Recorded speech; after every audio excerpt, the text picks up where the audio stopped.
Hello students, welcome to Vaghela studies channel. તમારું આ ચેનલમાં સ્વાગત છે.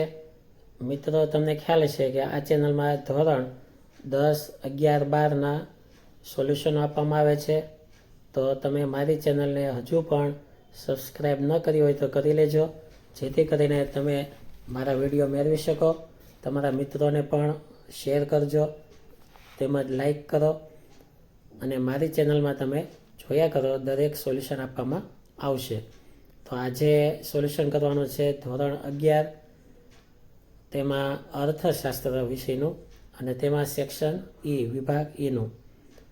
જો વિભાગ ઈની વાત લઈએ તો તેમાં 3 પ્રકરણ આવવાના છે: ત્રીજું, ચોથું અને 5મું.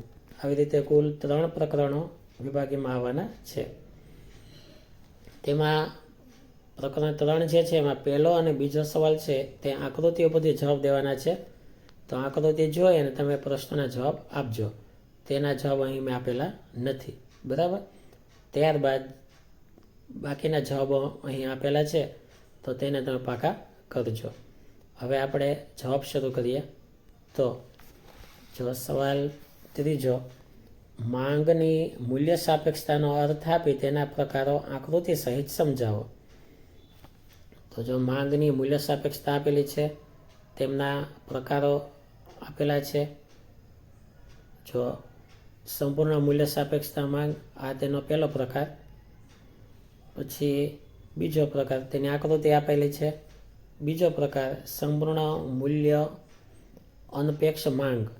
આવી રીતે 2 પ્રકારો અપાયેલા છે.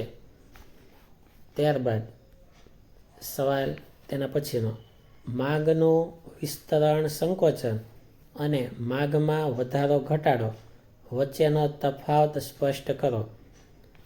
તો જો આ રીતે તફાવત આપેલો છે, 5 મુદ્દા અપાયેલા છે. દરેક મુદ્દા પાકા કરવા અને 5મા મુદ્દામાં બંનેની આકૃતિ દોરવી પડે, ત્યારે તમને 5 માર્ક આપવામાં આવે. તો આવી રીતે તમે તફાવત પાકો કરજો એટલે પૂરેપૂરા 5 માર્ક તમે લઈ શકો. અને આ વિડીયોમાંથી ડાયરેક્ટ વાંચજો, વિડીયો પોઝ કરીને વાંચજો. ત્યારબાદ સવાલ,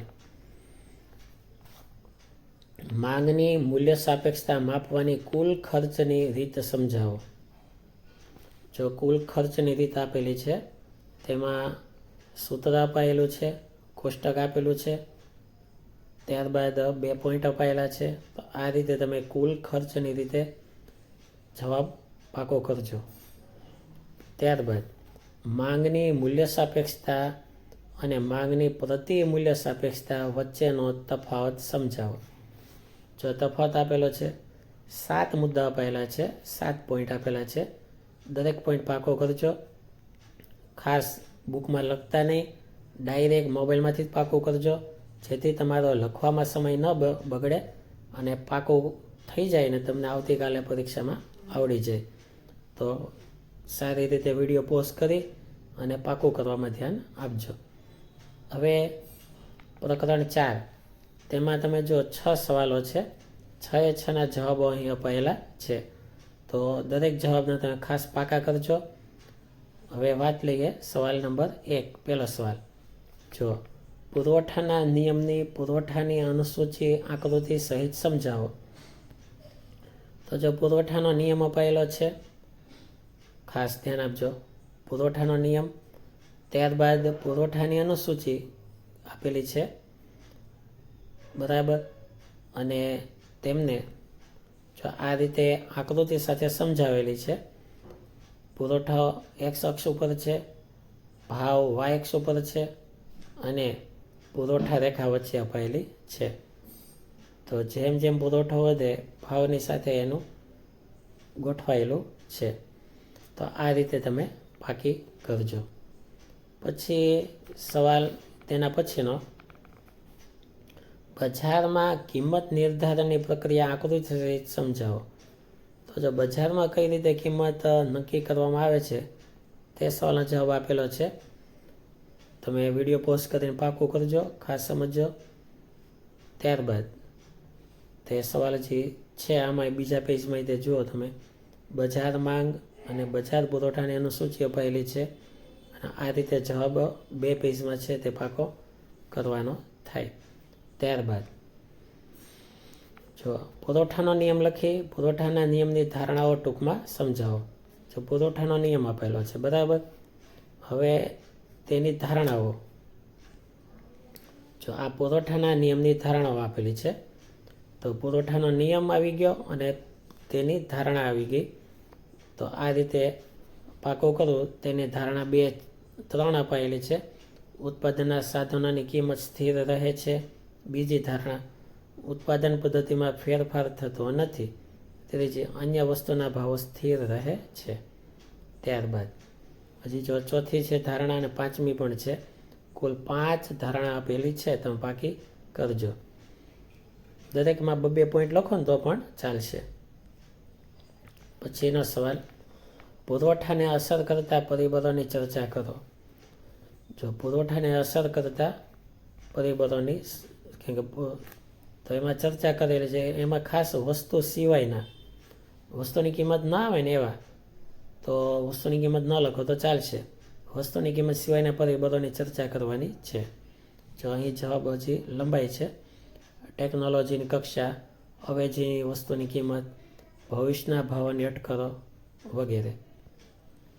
સવાલ એની પછીનો, પુરવઠાનો નિયમ અને તેના અપવાદો જણાવો. તો પુરવઠાનો નિયમ તો વાર ઘડી આવે જ છે. અહીં તેના અપવાદો આપેલા છે. તો અપવાદો તમે પાકા કરજો. 2 અપવાદો આપેલા છે. અલભ્ય વસ્તુઓ, બીજી નાશવંત વસ્તુઓ. તેમાં પુરવઠાના નિયમ લાગુ પડતા નથી. આ તેના અપવાદ કહેવાય કે આમાં એના નિયમ ન લાગુ પડે પુરવઠાના. ત્યારબાદ કિંમત અને પુરવઠા વચ્ચે કેવો સંબંધ છે તેના કારણો સમજાવો. તો જો કિંમત અને પુરવઠા સાથે શું સંબંધ છે તે અહીં જવાબમાં અપાયેલું છે. ખાસ પાકું કરજો. વિડીયો પોઝ કરી અને પાકો કરવાનું શરૂ કરી દેજો.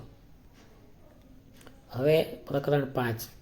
5મા પ્રકરણમાં પણ 6 સવાલ જવાબો છે. હવે સવાલ પહેલાનો જવાબ.